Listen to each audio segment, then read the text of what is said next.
Hi friends, good morning. இப்போ வாங்க நம்ம தானாக முளைஞ்சி வந்த தர்பூசணி செடியிலேருந்து ஒரு காய் அறுவடை பண்ணுறத பார்ப்போம். வாங்க பாருங்கள், பிஞ்சு விட்டு இருக்குது. அது கொஞ்சம் பெருசாக வந்திருக்கு பாருங்கள். எப்படி கொஞ்சம் பெருசாக வந்துருக்குங்களா?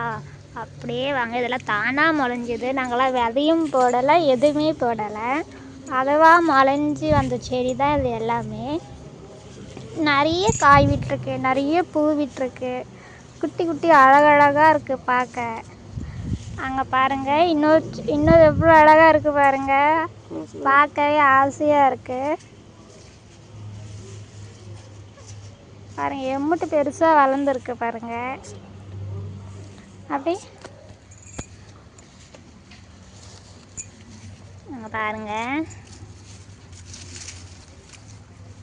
பார்த்தீங்களா? எம்பிட்டு நீளமாக பெருசாக வளர்ந்துருக்கு. ஆனால் இதுக்கு ஒன்றும் ஒரு வாரம் ஆகும் கட் பண்ணேன். இன்னொரு காய் பார்க்கலாம் வாங்க. இதுதான் இப்போ நம்ம கட் பண்ணுற அந்த காய். இதுலேயே காய் விட்டு இருக்கு. அதில் இன்னொரு காய் பக்கத்துலேயே ஒன்று விளைஞ்சி வந்துட்டுருக்கு. அது இன்னும் அது 2 வாரம் ஆகும். இப்போ தான் கொஞ்சம் சின்ன காயாக இருக்குது. இப்போ நம்ம கட் பண்ணுற காய் ஸ்டேஜ் வந்துருச்சு. நம்ம கட் பண்ணலாம். எப்படி இருந்தாலும் ஒரு 3 கிலோக்கு மேலே தேரும் போலங்க. 4 கிலோ 5 கிலோ வரும் போலக்குது. காய் நல்லா பெரிய காய்.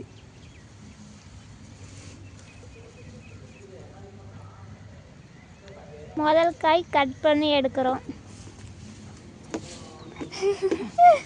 4 கிலோவுக்கு பக்கமாக கொஞ்சம் கம்மியாக தான் இருக்கும் போல். அழகாக இருக்குது பார்க்கறதுக்கு. நல்லா திரண்டு வந்திருக்கு, நல்லா சத்தமும் வருது. இன்னும் பக்கு காய் விட்டு இருக்குது. இது நல்லா எப்படி பார்த்தாலுமே 5 கிலோ பக்கமாக வரும். எத்தனை கிலோங்க வருங்க? 5 கிலோ வரும். எப்படியும் தாராளமாக 5 கிலோ வரும். வாங்க அதை கட் பண்ணி எப்படி இருக்குன்ட்டு பார்க்கலாம்.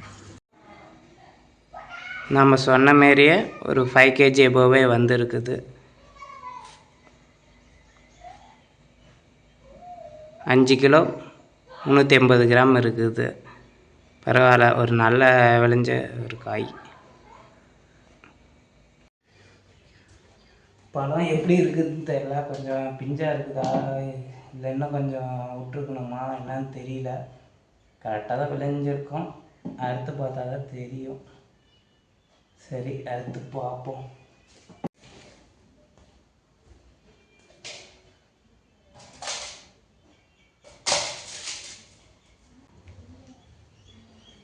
ஹாய் ஃப்ரெண்ட்ஸ், ஃபைனலி அவுட்புட் எப்படி வருதுன்னு பார்ப்போம்.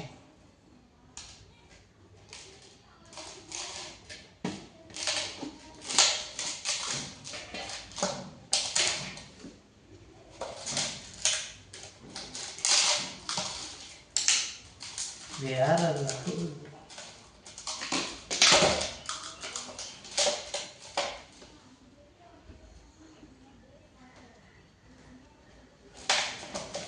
லெவல்.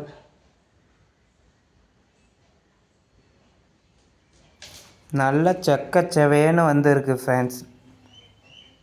அதேமாரி அறுத்து பார்க்கும்போதும் நல்ல இனிப்போட டேஸ்ட்டாக இருக்குது சாப்பிட்றதுக்கு.